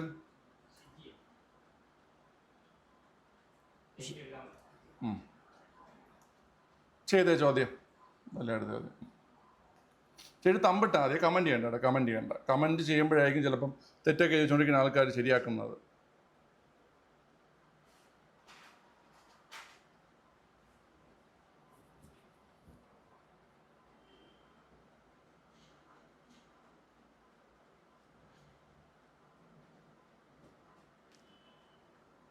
ചെയ്ത കുട്ടികളെ ഉത്തരം കമൻറ്റ് ചെയ്തേ. ചുവടെ ചേർക്കുന്ന പ്രസ്താവനകൾ ശരിയേതെന്നാണ്? തദ്ദേശ സ്ഥാപനങ്ങളിലേക്കുള്ള തിരഞ്ഞെടുപ്പ് നടത്തുന്നത് സംസ്ഥാന തിരഞ്ഞെടുപ്പ് കമ്മീഷനാണ് അല്ലേ? സംസ്ഥാന തിരഞ്ഞെടുപ്പ് കമ്മീഷനാണ്. അത് ശരിയാണല്ലേടാ? അത് ശരിയാണല്ലേ? അത് ശരിയാണ്. ഓക്കെ. സംസ്ഥാന നിയമസഭയിലേക്കുള്ള തിരഞ്ഞെടുപ്പിൻ്റെ ചുമതല സംസ്ഥാന തിരഞ്ഞെടുപ്പ് കമ്മീഷനാണ്. അത് തെറ്റാണല്ലേ? അത് തെറ്റാണ്. നമ്മൾ പഠിക്കുന്നുണ്ട് സംസ്ഥാന തിരഞ്ഞെടുപ്പ് കമ്മീഷന് ഒരൊറ്റ ജോലിയേ ഉള്ളൂ. സംസ്ഥാന തിരഞ്ഞെടുപ്പ് കമ്മീഷന് തദ്ദേശ സ്വയംഭരണ സ്ഥാപനങ്ങളിലേക്കുള്ള ഇലക്ഷൻ നടത്തുക എന്നൊരു ജോലി മാത്രമേ സംസ്ഥാന തിരഞ്ഞെടുപ്പ് കമ്മീഷനുള്ളൂ. ബാക്കി എല്ലാ ഇലക്ഷൻ, നിയമസഭ, ലോകസഭ, രാജ്യസഭ, ഉപരാഷ്ട്രപതി, രാഷ്ട്രപതി, ഈ എല്ലാ ഇലക്ഷനും നടത്തുന്നത് കേന്ദ്ര തിരഞ്ഞെടുപ്പ് കമ്മീഷനാണ്. മനസ്സിലായല്ലോ? സോ അത് രണ്ടാമത്തെ തെറ്റാണ്. അടുത്ത്, സംസ്ഥാന തിരഞ്ഞെടുപ്പ് കമ്മീഷണർക്ക് സ്വതന്ത്ര അധികാരങ്ങളുണ്ടോ? ഇലക്ഷൻ കമ്മീഷന് അവരുടേതായ സ്വതന്ത്ര അധികാരങ്ങളുണ്ട്. അതും ശരിയാണ്. ഓക്കെ. അപ്പം 1ഉം 3ഉമാണ് ശരിയായിട്ടുള്ളത്. ഓപ്ഷൻ C ആണ്. Okay, clear ആണല്ലോടാ?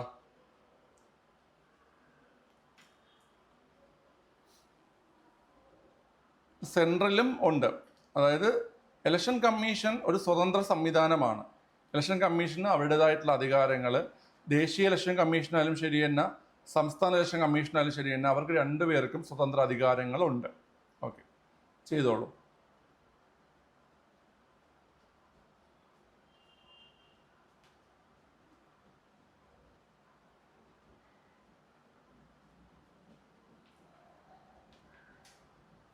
ചുവടെ ചേർക്കുന്ന പ്രസ്താവനകൾ ശരിയായത് ഏതെന്നാണ് ചോദ്യം. സംസ്ഥാന ഗവൺമെൻറ്റാണ് സംസ്ഥാന സാമ്പത്തിക കമ്മീഷനെ നിയമിക്കുന്നത്. സംസ്ഥാന ഗവൺമെൻറ്റാണ് സംസ്ഥാന സാമ്പത്തിക കമ്മീഷൻ നിയമിക്കുന്നത്. സംസ്ഥാന ഗവൺമെൻറ്റാണ് നിയമിക്കുന്നത്. സംസ്ഥാന ഗവൺമെൻറ്റിന് വേണ്ടിയിട്ട് ഗവർണറാണ് നിയമിക്കുന്നത് കേട്ടോ. സംസ്ഥാന ഗവൺമെൻറ്റാണ് നിയമിക്കുന്നത്. സംസ്ഥാന ഗവൺമെൻറ്റിന് വേണ്ടിയിട്ട് ഗവർണറാണ് നിയമിക്കുന്നത്. മനസ്സിലായി? സംസ്ഥാന ഗവൺമെൻറ്റാണ് നിയമിക്കുന്നത്. ഗവൺമെൻറ്റിന് വേണ്ടിയിട്ട് ആരാണ് നിയമിക്കുന്ന കുട്ടികളെ? ഗവർണറാണ് നിയമിക്കുന്നത്. ഓക്കെ. ഇനി സംസ്ഥാന സാമ്പത്തിക കമ്മീഷൻ്റെ അല്ല, എല്ലാം അങ്ങനെയല്ലടാ, എല്ലാം അങ്ങനെയല്ല. ഇപ്പോൾ PSC എന്ന് ചോദിച്ചു കഴിഞ്ഞാൽ നിയമിക്കുന്നത് ഗവർണറാണ്. PSC നിയമിക്കുന്ന ഗവർണർ, അവിടെ സംസ്ഥാന സർക്കാർ എന്ന് പറഞ്ഞാൽ തെറ്റാണ്. അതുപോലെ തന്നെ നമ്മുടെ ഇലക്ഷൻ കമ്മീഷണർ നിയമിക്കുന്നത് ഗവർണറാണ്, അവിടെയും സംസ്ഥാന സർക്കാർ എന്ന് പറഞ്ഞാൽ തെറ്റാണ്. മനസ്സിലായില്ലേ? ഓക്കെ. അപ്പോൾ ഇവിടെ നമ്മൾ ശ്രദ്ധിക്കേണ്ടത് സംസ്ഥാന ഗവൺമെൻറ്റാണ് സംസ്ഥാന സാമ്പത്തിക ഗവർണർ ഇല്ലാതിരിക്കില്ലല്ലോ. എല്ലാ സംസ്ഥാനങ്ങളിലും ഗവർണർ മസ്റ്റാണല്ലോ. ഇന്ത്യക്ക് രാഷ്ട്രപതി എന്നതുപോലെ എല്ലാ സംസ്ഥാനവും ഗവർണർ മസ്റ്റാണ്.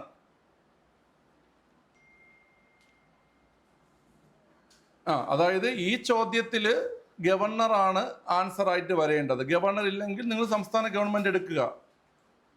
മുമ്പൊക്കെ ചോദിക്കുമ്പോൾ ഇതിൽ മുമ്പല്ല, ഈ പരീക്ഷയ്ക്ക് ശേഷവും, ഇത് 2024 23 ക്വസ്റ്റ്യനാണ്. 23 ലാസ്റ്റ് അല്ലെങ്കിൽ 24 ക്വസ്റ്റ്യൻ. ഈ പരീക്ഷയ്ക്ക് ശേഷവും മുമ്പും എന്ത് ചെയ്തിട്ടുണ്ട് കുട്ടികളെ? ഇപ്പം അടുത്ത് ചോദിച്ചപ്പോഴും സംസ്ഥാന ഗവൺമെൻറ് ആൻസർ എടുത്തത്. അല്ല, ഇത് OA ക്വസ്റ്റ്യൻ അല്ല. ഇത് സത്യം പറഞ്ഞ ഒരു ഫയർമാൻ്റെ ക്വസ്റ്റ്യനാണ് നമ്മളിപ്പോൾ ചെയ്തുകൊണ്ടിരിക്കുന്നത്. ഇതൊരു ഫയർമാൻ്റെ ക്വസ്റ്റ്യനാണ് ചെയ്തുകൊണ്ടിരിക്കുന്നത്. മനസ്സിലായ? ഞാൻ നിങ്ങളുടെ തന്ന ക്വസ്റ്റ്യൻ വർക്കൗട്ട് എടുത്തപ്പോൾ ഞാൻ പറഞ്ഞു, ആ ചോദ്യം നിങ്ങളെ കൊണ്ട് ഞാൻ ഈ പ്രീവിയസ് ചെയ്യിപ്പിക്കുന്ന കാര്യം എന്തെന്നറിയോ കുട്ടികളെ? ഈ സാധനങ്ങൾ തന്നെ വീണ്ടും ഇതേ സെയിം ചോദ്യം നിങ്ങൾ OA കണ്ടില്ലേ? സെയിം ഓപ്ഷൻ നിങ്ങൾ കണ്ടില്ലേ OAയിൽ? അതാ പറയുന്നേ. പക്ഷെ ആ ക്വസ്റ്റ്യൻ പേപ്പർ അല്ല ഈ ക്വസ്റ്റ്യൻ പേപ്പർ, രണ്ടാണ്. ക്വസ്റ്റ്യൻ പഠിച്ചാൽ തന്നെ നിങ്ങൾക്ക് കുറേ മാർക്ക് അവിടെ നിന്ന് കിട്ടുമോടാ. ക്വസ്റ്റ്യൻ പഠിച്ചാൽ തന്നെ കുറേ മാർക്ക് അവിടെ നിന്ന് കിട്ടും. സംസ്ഥാന സാമ്പത്തിക കമ്മീഷൻ്റെ കാലാവധി 4 വർഷമാണ്. സംസ്ഥാനമായാലും ശരി തന്നെ, കേന്ദ്രമായാലും ശരി തന്നെ, ഫിനാൻസ് കമ്മീഷൻ്റെ കാലാവധി എത്ര വർഷമാണ് പിള്ളേരെ? ഫിനാൻസ് കമ്മീഷൻ്റെ കാലാവധി 5 വർഷമാണ്. അടുത്ത്, തദ്ദേശ സ്ഥാപനങ്ങളുടെ സാമ്പത്തിക നില പരിശോധിക്കുന്നത് സംസ്ഥാന സാമ്പത്തിക കമ്മീഷനാണ്.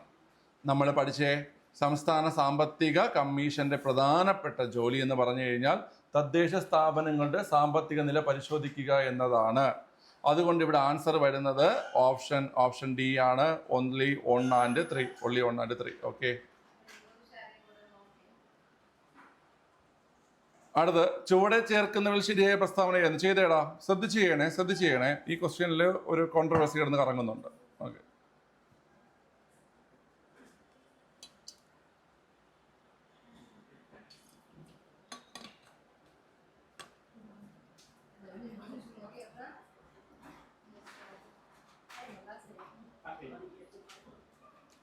ക്ലാസ് കഴിഞ്ഞില്ല, നിങ്ങൾ നോക്കി വിടും. പക്ഷേ ആ മാർക്ക് വെച്ചിട്ടുണ്ടല്ലോ.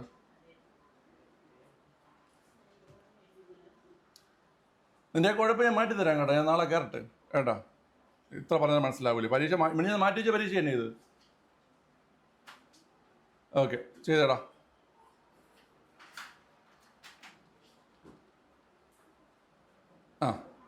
പിള്ളേരെ, ശരിയായ പ്രസ്താവന ഏതെന്നാണ് ചോദ്യം. സുപ്രീം കോടതി ചീഫ് ജസ്റ്റിസിനെ നിയമിക്കുന്നത് ഇന്ത്യൻ പ്രസിഡന്റാണ് അല്ലേ? സുപ്രീം കോടതി ചീഫ് ജസ്റ്റിസിനെ നിയമിക്കുന്നത് ഇന്ത്യൻ പ്രസിഡന്റാണ് കേട്ടോ. ഓക്കെ. സുപ്രീം കോടതി ചീഫ് ജസ്റ്റിസുമായി ആലോചിച്ചാണ് പ്രസിഡന്റ് മറ്റ് ജഡ്ജിമാരെ നിയമിക്കുന്നത്. അതും ശരിയാണ്. ഓക്കെ. ജഡ്ജിമാരെ നിയമിക്കുന്നതിൽ രാഷ്ട്രീയ ഇടപെടലുകൾ ഉണ്ടാകാറില്ല. തെറ്റാണ്. ജഡ്ജിമാരെ നിയമിക്കുന്നതിൽ രാഷ്ട്രീയ ഇടപെടലുകൾ ഉണ്ടാകുന്നുണ്ട്. സ്വതന്ത്ര നീതിന്യായ വ്യവസ്ഥയാണ് നമ്മുടെ രാജ്യം. കോൺസ്റ്റിറ്റ്യൂഷൻ പ്രകാരം സ്വതന്ത്ര നീതിന്യായ വ്യവസ്ഥയാണ് നമ്മുടെ രാജ്യമെങ്കിൽ കൂടി ജഡ്ജിമാരുടെ നിയമനത്തിൽ രാഷ്ട്രീയ ഇടപെടലുകൾ ഉണ്ടാകാറുണ്ട്. ക്ലിയർ ആണല്ലോ? ഇത് PSC പ്രൊഫഷണൽ ആൻസർ കീയിൽ ഓൾ ദ എബോ കൊടുക്കുകയും കുട്ടികൾ ചലഞ്ച് ചെയ്തപ്പോൾ ആൻസർ ചേഞ്ച് ചെയ്യുകയും ചെയ്തൊരു ക്വസ്റ്റ്യനാണിത്. അതായത് രാഷ്ട്രീയ ഇടപെടലുകൾ ഉണ്ടാകാറുണ്ട് കേട്ടോ. അപ്പം 1ഉം 2ഉമാണ് ശരിയായിട്ടുള്ളത്. ഓപ്ഷൻ B ആണ്. 1ഉം 2ഉമാണ് ശരിയായിട്ടുള്ളത്. ഓപ്ഷൻ B ആണ് 1ഉം 2ഉം കേട്ടോ. അതായത് ഇടപെടലുകൾ ഉണ്ടാകാറുണ്ട്. ഓക്കെ, ക്ലിയർ ആണ്. സുപ്രീം കോടതി ചീഫ് ജസ്റ്റിസിനെ നിയമിക്കുന്നത് രാഷ്ട്രപതി, അതുപോലെ തന്നെ ജഡ്ജിമാരെ നിയമിക്കുന്നതും രാഷ്ട്രപതി, ഹൈക്കോടതി ചീഫ് ജസ്റ്റിസിനെ നിയമിക്കുന്നതിന് രാഷ്ട്രപതി, ഹൈക്കോടതി ജഡ്ജിമാരെ നിയമിക്കുന്നത് രാഷ്ട്രപതിയാണ് കേട്ടോ, എല്ലാം രാഷ്ട്രപതിയാണ്. നമ്മൾ ഇന്നലെ ക്വസ്റ്റ്യൻ ചെയ്തപ്പോൾ പറഞ്ഞു അല്ലേ അത്? ഓക്കെ, ചെയ്യും.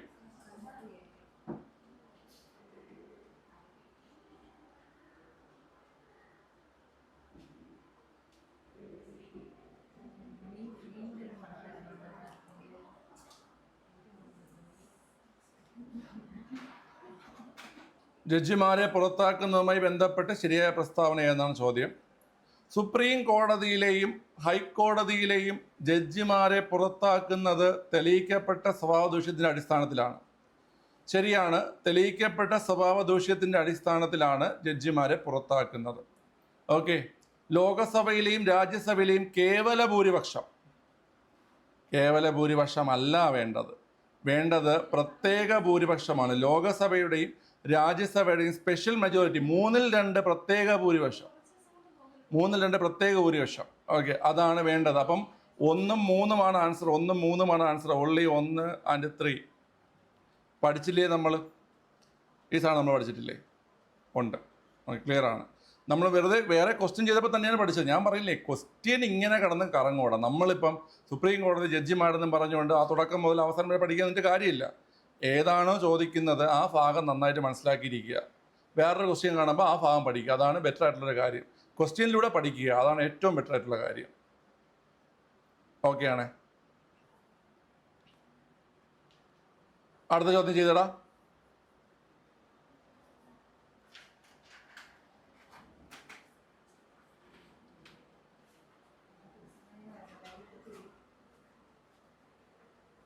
കഴിയാറായി. ഇപ്പോൾ ഇവിടെ നിങ്ങൾ ആരും ലെഫ്റ്റ് ആവരുതേ കേട്ടോ. നമുക്ക് ഫുള്ള് തീറ്റിട്ട് പോവാം. പിള്ളേ നോക്കിക്കോ. ചുവടെ ചേർക്കുന്ന പ്രസ്താവന ശരിയേതെന്നാണ്. സംസ്ഥാനത്തിനുള്ളിലെ കേസുകൾ പരിഗണിക്കുന്ന കോടതിയാണ് ഹൈക്കോടതി. ശരിയല്ലേടാ? ശരിയാണ്. സുപ്രീം കോടതിയുടെ തീരുമാനം എല്ലാ കോടതികളും അംഗീകരിക്കുന്നു. സുപ്രീം കോടതിയുടെ തീരുമാനം രാജ്യത്തെ എല്ലാ കോടതികളും അംഗീകരിക്കണം. സുപ്രീം കോടതിക്ക് ഹൈക്കോടതി ജഡ്ജിമാരെ സ്ഥലം മാറ്റാൻ സാധിക്കും. ഹൈക്കോടതി ജഡ്ജിമാരെ നിയമിക്കുന്നതൊക്കെ രാഷ്ട്രപതി തന്നെ. പക്ഷേ സുപ്രീം കോടതിക്ക് എന്ത് ചെയ്യാൻ പറ്റും പിള്ളേരെ? ഹൈക്കോടതി ജഡ്ജിമാരെ സ്ഥലം മാറ്റാൻ കഴിയുമെന്നുള്ളത് ശരിയായിട്ടുള്ള പ്രസ്താവനയാണ്. മനസ്സിലായ? അതായത് ഇവിടെ വരുന്നത് ഓൾ ദ എബോ ആണ് കേട്ടോ. ഓൾ ദ എബോ ആണ്. ഓക്കെ, ഞാൻ വേറൊരു കാര്യം ചോദിക്കട്ടെ. രാജ്യത്തിലെ മുഴുവൻ നിയമസ്ഥാപനങ്ങളും സുപ്രീം കോടതിക്ക് സഹായകമായി പ്രവർത്തിക്കണമെന്ന് പറയുന്ന ഒരു ആർട്ടിക്കിൾ കോൺസ്റ്റിറ്റ്യൂഷനിലുണ്ട്. ഏതാണ്? രാജ്യത്തെ മുഴുവൻ നിയമസ്ഥാപനങ്ങളും സുപ്രീം കോടതിക്ക് സഹായകമായി പ്രവർത്തിക്കണമെന്ന് പറയുന്ന അനുച്ഛേദം ഏതാണ്? ഏത് ആർട്ടിക്കിളാണ്? രാജ്യത്തെ മുഴുവൻ നിയമസ്ഥാപനങ്ങളും സുപ്രീം കോടതിക്ക് സഹായകമായി പ്രവർത്തിക്കണമെന്ന് പറയുന്നത് ആർട്ടിക്കിൾ 144. ആർട്ടിക്കിൾ 144. ഓക്കെ, ക്ലിയർ ആണല്ലോ? രാജ്യത്തെ മുഴുവൻ നിയമസ്ഥാപനങ്ങളും സുപ്രീം കോടതിക്ക് സഹായകമായി പ്രവർത്തിക്കണമെന്ന് പറയുന്നത് ആർട്ടിക്കിൾ 144. 143 നിങ്ങൾക്ക് അറിയാം. 143 എന്താ കുട്ടികളെ? 143 ആർട്ടിക്കിൾ 143 എന്താണ്? സുപ്രീം കോടതിയുടെ ഉപദേശാധികാരത്തെക്കുറിച്ച് പറയുന്നു. സുപ്രീം കോടതിയുടെ ഉപദേശാധികാരമാണ് 143. സുപ്രീം കോടതി രാഷ്ട്രപതിക്ക് ഉപദേശം നൽകുന്നു. അതാണ് ആർട്ടിക്കിൾ 143. ആർട്ടിക്കിൾ 143. മനസ്സിലായോ കുട്ടികളെ? മനസ്സിലായി. ഓക്കെ, 131 എന്തോ? 131 എന്താ കുട്ടികളെ? സുപ്രീം കോടതിയുടെ തനതധികാരം, ഒറിജിനൽ ജൂറിസ്ഡിക്ഷൻ. സുപ്രീം കോടതിയുടെ തനതധികാരം അല്ലെങ്കിൽ ഒറിജിനൽ ജൂറിസ്ഡിക്ഷൻ 131. കേന്ദ്ര സർക്കാരും സംസ്ഥാന സർക്കാരും തമ്മിലുള്ള തർക്കങ്ങളും സംസ്ഥാന സർക്കാരുകൾ തമ്മിലുള്ള തർക്കങ്ങളും പരിഹരിക്കുന്നത് സുപ്രീം കോടതി തനത് അധികാരം ഉപയോഗിച്ചുകൊണ്ടാണ്. ഓക്കെ, 129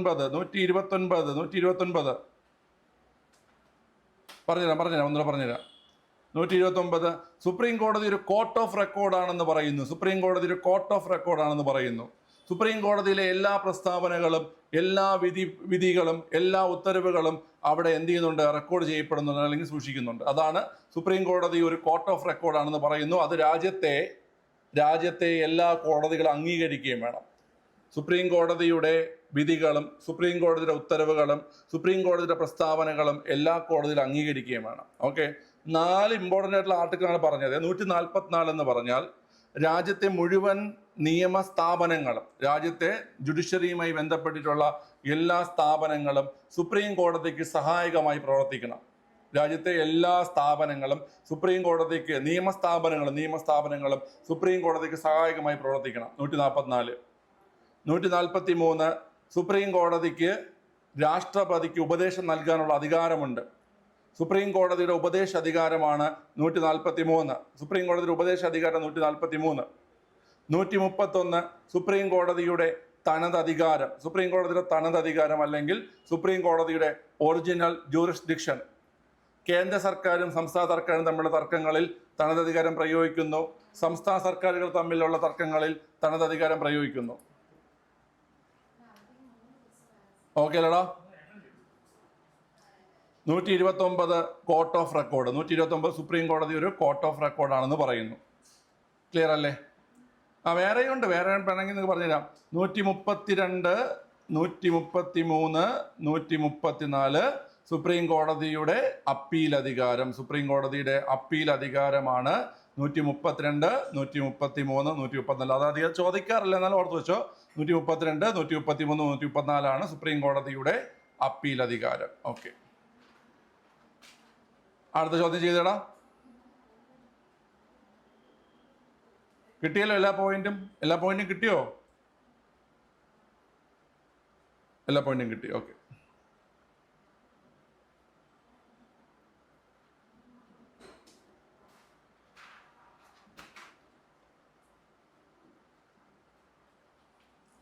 ഉത്തരം കമന്റ് ചെയ്തേ. അതെങ്ങനെയാ ബി വരുന്നേ? ഇവിടെ നിങ്ങൾക്ക് എല്ലാ പോയിന്റും അറിയണ്ട. ഇവിടെ നിങ്ങൾക്ക് എലിമിനേഷൻ ഉപയോഗിക്കാൻ പറ്റിയ ക്വസ്റ്റ്യനാണത്, എലിമിനേഷൻ ടെക്നിക്ക്. അതായത് ഈ 44-ാം ഭേദഗതി പ്രകാരം വിദ്യാഭ്യാസം ഒരു മൗലിക അവകാശമാക്കി എന്നുള്ളത് തെറ്റാണ്. വിദ്യാഭ്യാസം മൗലിക അവകാശമാകുന്നത് 86-ാം ഭേദഗതിയിലൂടെയാണ്. വിദ്യാഭ്യാസം മൗലിക അവകാശമാകുന്നത് 86-ാം ഭേദഗതിയിലൂടെയാണ്. അപ്പോൾ ആ രണ്ടാമത്തെ പോയിന്റ് തെറ്റാകുമ്പോൾ തന്നെ നമുക്ക് ബി വെട്ടിക്കളയാം, ബി വെട്ടാം, സി വെട്ടാം, ഡിയും വെട്ടാം. ഓപ്ഷൻ എ ആണ് ആൻസർ. മനസ്സിലായേ? 42-ാം ഭേദഗതി ചെറുഭരണഘടന എന്നറിയപ്പെടുന്നു, ശരിയാണ്. 45-ാം ഭേദഗതി സംവരണം 10 വർഷത്തേക്ക് കൂട്ടുകയുണ്ടായി. ഞാൻ ഈ ക്വസ്റ്റ്യൻ എടുക്കാനുള്ള റീസൺ ഈ ഒരു പോയിന്റ് ഉള്ളതുകൊണ്ടാണ്. നിങ്ങൾക്ക് മനസ്സിലായത്? നിങ്ങൾക്ക് ആർക്കെങ്കിലും തോന്നിയാ ഈ ഒരു പോയിന്റ് ഉള്ളതുകൊണ്ടായിരിക്കും സാറാ ക്വസ്റ്റ്യൻ എടുത്തതെന്ന്? അതാ പറ, ഈ ഒരു പോയിന്റ് നിങ്ങൾ അധികം കണ്ടിട്ടുണ്ടാവാൻ ചാൻസ് ഇല്ലാത്തൊരു ക്വസ്റ്റ്യൻ ഞാൻ കണ്ടപ്പോൾ ഞാൻ എടുത്തതാണ്. ഇവിടെ ഈ സംവരണം 10 വർഷത്തേക്ക് നീട്ടുക എന്ന് പറഞ്ഞാൽ നമ്മളിത് വേറൊരു അമെൻമെൻറ്റ് പഠിച്ചായിരുന്നല്ലേ. നമ്മൾ 104 അമെൻമെൻറ്റ് പറഞ്ഞ സമയത്ത് ഞാൻ ഇത് പറഞ്ഞായിരുന്നു. 104 അമെൻമെൻറ്റിൽ നമ്മൾ പഠിച്ചപ്പോൾ നമ്മൾ പറഞ്ഞായിരുന്നു, ആംഗ്ലോ ഇന്ത്യൻ പ്രാതിനിധ്യം നിർത്തലാക്കുക മാത്രമല്ല SC ST സംവരണം എന്ത് ചെയ്തു കുട്ടികളെ 10 വർഷത്തേക്കൂടെ നീട്ടിയെന്ന് പറഞ്ഞു. ഈ സംവരണങ്ങൾ SC ST സംവരണം 10 വർഷത്തേക്ക് വീതമാണ് എന്ത് ചെയ്യുന്നത്, കൂട്ടി പോകുന്നത്. മനസ്സിലായില്ലേ? SC ST സംവരണം 10 വർഷത്തേക്കാണ് കൂടി. ഇപ്പോൾ 2030 കൂട്ടി, ഇനി അടുത്ത ഭേദഗതി വരുമ്പോൾ വീണ്ടും 2040 അങ്ങനെയാണ് കൂട്ടുന്നത്. 2030 അവസാനിക്കുമെന്നല്ല, 10 വർഷത്തേക്ക് മാത്രമേ കൂട്ടാൻ പറ്റത്തുള്ളൂ. അങ്ങനെ 45-ാം ഭേദഗതിയിലും ഈ സംവരണം എന്ത് ചെയ്ത കുട്ടികളെ 10 വർഷത്തേക്ക് കൂട്ടിയിട്ടുണ്ട്. ഇപ്പം നമുക്ക് വനിതാ സംവരണം വരാൻ പോവില്ല. നമ്മുടെ രാജ്യത്ത് വനിതാ സംവരണം നിയമസഭയിലും ലോകസഭയിലും അത് എത്ര വർഷത്തേക്കാ? നിയമസഭയിലും ലോകസഭയിലും വരാൻ പോകുന്ന വനിതാ സംവരണം അത് 15 വർഷത്തേക്കാണ്. 15 വർഷത്തേക്ക് ശേഷം വേണമെങ്കിൽ അപ്പോൾ എന്ത് ചെയ്യും, കൂട്ടും. മനസ്സിലായോ? 15 വർഷത്തിന് ശേഷം വേണമെങ്കിൽ എന്ത് ചെയ്യും കുട്ടികളെ, അപ്പോഴത് വർദ്ധിപ്പിക്കും. ഓക്കെ അല്ലേ? ഓക്കെ ആണ്. ചെയ്തേ.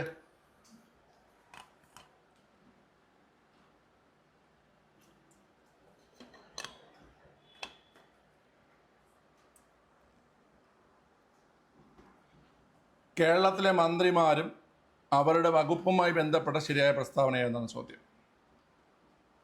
നിനക്കൊക്കെ ഉത്തരവുണ്ടോ ഇതിന്? എടാ ഉന്നത വിദ്യാഭ്യാസ വകുപ്പ് മന്ത്രി വി ശിവൻകുട്ടിയാണ്. ഉന്നത വിദ്യാഭ്യാസ വകുപ്പ് മന്ത്രി ആർ ബിന്ദു ആണ്. ആർ ബിന്ദു മനസ്സിലായ? ശിവൻകുട്ടി ആരാ? ശിവൻകുട്ടി പൊതുവിദ്യാഭ്യാസ വകുപ്പ് മന്ത്രി. മനസ്സിലായ? പൊതുവിദ്യാഭ്യാസ വകുപ്പ് മന്ത്രിയാണ് ശിവൻകുട്ടി, പൊതുവിദ്യാഭ്യാസ വകുപ്പ് മന്ത്രി. ഉന്നത വിദ്യാഭ്യാസ വകുപ്പും സാങ്കേതിക വിദ്യാഭ്യാസ വകുപ്പും സാമൂഹ്യ നീതിയും എല്ലാം ആരാണ്? ആർ ബിന്ദുവാണ്. ഉന്നത വിദ്യാഭ്യാസം, സാങ്കേതിക വിദ്യാഭ്യാസം, സാമൂഹ്യ നീതി ആർ ബിന്ദു. ഉന്നത കാണണം, തെറ്റുമല്ലെങ്കിൽ കേട്ടാ. അതാണ് വെപ്രാളം. ഇതാണ് പലർക്കും സംഭവിക്കുന്നത്. നമുക്ക് വിദ്യാഭ്യാസ വകുപ്പ് മന്ത്രി, നമ്മളെ മൈൻഡ് നമ്മളെ കബളിപ്പിക്കുന്നതാണ്. ഓക്കെ, പൊതുവിദ്യാഭ്യാസം തൊഴിലും ശിവൻകുട്ടി കേട്ടോ. ആന്റണി രാജുവാണ് ഗതാഗത വകുപ്പ് മന്ത്രി. അല്ല, ഇപ്പോഴത്തെ ഗതാഗത വകുപ്പ് മന്ത്രി ആരാ പിള്ളേരെ? ഇപ്പോഴത്തെ ഗതാഗത വകുപ്പ് മന്ത്രി KB ഗണേഷ് കുമാറാണ് അല്ലേ? KB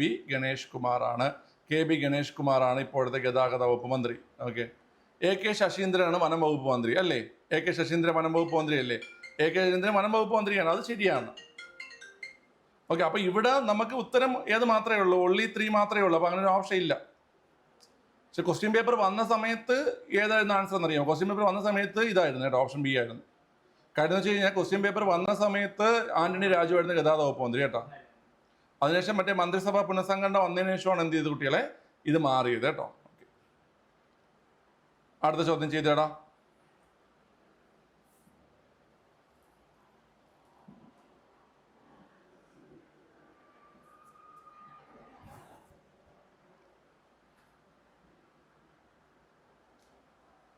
കേരള ഭരണകൂടവുമായി ബന്ധപ്പെട്ട ശരിയായ പ്രസ്താവന ഏതെന്നാണ്? ഇപ്പോഴത്തെ ഡെപ്യൂട്ടി സ്പീക്കർ ചിറ്റയം ഗോപകുമാറാണ്. ഇപ്പോഴത്തെ ഡെപ്യൂട്ടി സ്പീക്കർ ചിറ്റയം ഗോപകുമാറാണോ?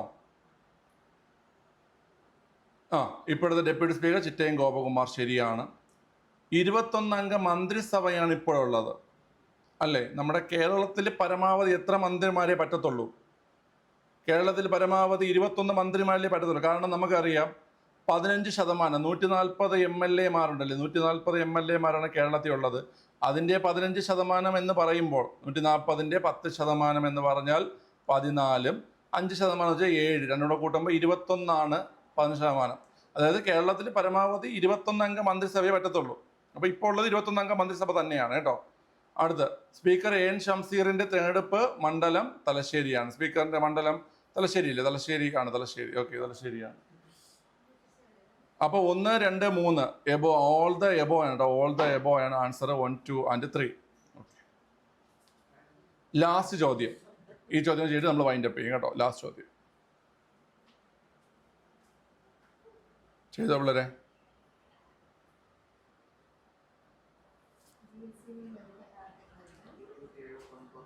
ഉത്തരം കമന്റ് ചെയ്തേ. ഇതിൽ ആർക്കും കൺഫ്യൂഷൻ വരണ്ട. ഒരു വ്യക്തിയുടെ വരുമാനം ഇതിൽ ഏതെന്നാണ് ചോദ്യം. ഒരു കൺഫ്യൂഷനും വേണ്ട. എടാ, വരുമാനം എന്താണെന്നറിയാം. നമുക്ക് കിട്ടുന്ന ശമ്പളമാണോ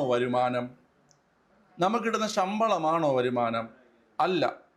ചെലവ് പോയതിനു ശേഷമുള്ള മിച്ചത്തെയാണ് ശമ്പളം എന്ന് പറയുന്നത്. മനസ്സിലായ? നമ്മളെ ചെലവ് പോയതിനു ശേഷം മിച്ചമുള്ള വരുമാനത്തെയാണ്, അല്ല മിച്ചമുള്ളതിനെയാണ് നമ്മൾ എന്ത് പറയുന്നത്? വരുമാനം എന്ന് പറയുന്നത്. ഓക്കെ, അപ്പം വരവും ചെലവും തുല്യമാണെങ്കിൽ അവിടെ വരുമാനം എന്താവും കുട്ടികളെ? വരവും ചെലവും തുല്യമാണെങ്കിൽ വരുമാനം പൂജ്യമാകാം. വരവിനേക്കാൾ ചെലവ് കുറവാണെങ്കിൽ അവിടെ പോസിറ്റീവ് ആകത്തില്ലേ പിള്ളേരെ? പോസിറ്റീവ് ആകും. ക്ലിയർ ആണ്. ഇനി വരവിനേക്കാൾ ചെലവ് കൂടുതലാണെങ്കിൽ നെഗറ്റീവ് ആകും. സോ ഇവയെല്ലാം വരത്തില്ലേ? ഒരു വ്യക്തിയുടെ വരുമാനം ഇവയെല്ലാം വരത്തില്ലേടാ? ഇതെല്ലാം വരും. ക്ലിയർ ആണ്. ഇത് നമുക്കിങ്ങനെ പെട്ടെന്ന് കാണുമ്പോൾ നമുക്കൊരു കൺഫ്യൂഷൻ വരുമെങ്കിലും സംഭവം സിമ്പിളാണ്. ഇത് ഉറപ്പായിട്ടും എക്സാമുള്ള ക്വസ്റ്റ്യനുകൾ നമുക്ക് ഭയങ്കര ടെൻഷനായി പോകും. ഇതെന്താണ് സാധനം എന്ന് മനസ്സിലായി പെട്ടെന്ന്. ഇത്രേ ഉള്ളൂ, സിമ്പിളാണ് ഈ സാധനം. മനസ്സിലായില്ലേ? ഓക്കെ, കൺഫ്യൂഷൻ വന്ന ആൾക്കാരില്ലേ ക്വസ്റ്റ്യൻ കണ്ടപ്പോഴ്?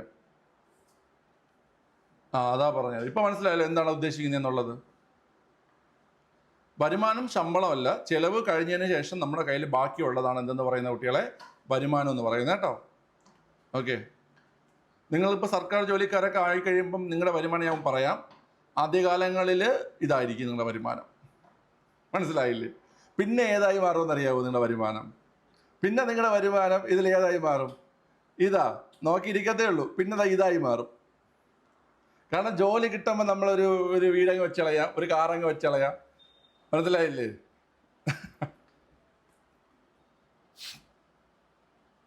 ചിലവ് കഴിഞ്ഞിട്ടുള്ള ബാക്കിയുള്ളത് ഞാൻ ചുമ്മാ പറയണ്ട. നമുക്ക് ജോലി കിട്ടുന്ന സമയത്ത് നമ്മളെ ഈ സാമ്പത്തിക നമ്മൾ എന്നെ പറയും, നമ്മളൊരു ഫിനാൻഷ്യൽ അറേഞ്ച്മെൻ്റ് എന്ന് പറയും. നമ്മളത് എങ്ങനെ അറേഞ്ച് ചെയ്യുമ്പോൾ ഇരിക്കുന്നത് കേട്ടോ, മനസ്സിലായില്ലേ? ഇത് ആരും പറയും ഒന്നും ഉണ്ടാവില്ല. നമുക്ക് PF ഉണ്ട്, നമുക്ക് പെൻഷനുണ്ട് കേട്ടോ. പിന്നെ മാസം പൈസ വരും. ഓക്കെ. പിന്നെ ഇപ്പോഴത്തെ വില ഇപ്പം ഇനി പൊരിച്ച സാധനമൊന്നും തിന്നാൻ പറ്റൂല. നമ്മളെ കൊളസ്ട്രോൾ കൺട്രോൾ ചെയ്യാൻ വേണ്ടിയിട്ട് ഗവൺമെൻറ് എണ്ണയുടെ വില കൂട്ടിയിട്ടുണ്ട്, തേങ്ങയുടെ വില കൂട്ടിയിട്ടുണ്ട് കേട്ടോ. ഞാൻ സത്യം ഇത് എന്ത് നല്ല സർക്കാരാണ് ആലോചിച്ചുകൊണ്ടിരിക്കുന്നത്. മനുഷ്യൻ്റെ ആരോഗ്യത്തിന് ഇത്രത്തോളം പ്രാധാന്യം കൊടുക്കുന്ന സർക്കാർ. നിങ്ങൾ എന്ത് വിചാരിച്ച് എണ്ണയുടെ വില കൂട്ടിയത്? മനഃപൂർവ്വമാണ്, മനസ്സിലായില്ലേ? പെട്രോളിൻ്റെ വില കൂട്ടിയത് നമ്മൾ ഈ റോഡിൽ വീണ് അപകടം ഉണ്ടാവാതിരിക്കാൻ വേണ്ടി. വണ്ടി എടുത്തുകൊണ്ട് ഇറങ്ങാൻ പെട്രോൾ വേണ്ടേ? എല്ലാം നിങ്ങൾ മനസ്സിലാക്കല്ലേ എന്നും. ഓക്കെ, ക്ലിയർ ആണ്. അപ്പം നമ്മുടെ ഈ വർക്കൗട്ട് കഴിഞ്ഞിട്ടുണ്ട്. അപ്പോൾ വൈകുന്നേരം 7 മണിക്ക് കാണാം കേട്ടോ. 7 മണിക്ക് കാണാം. എല്ലാവരും ജോയിൻ ചെയ്യണം. നമുക്ക് സെറ്റായിട്ട് വർക്കൗട്ടൊക്കെ ചെയ്യണം. ഓക്കെ, കോൺഫിഡൻ്റ് ആയിട്ട് പഠിക്കുക. Okay, by.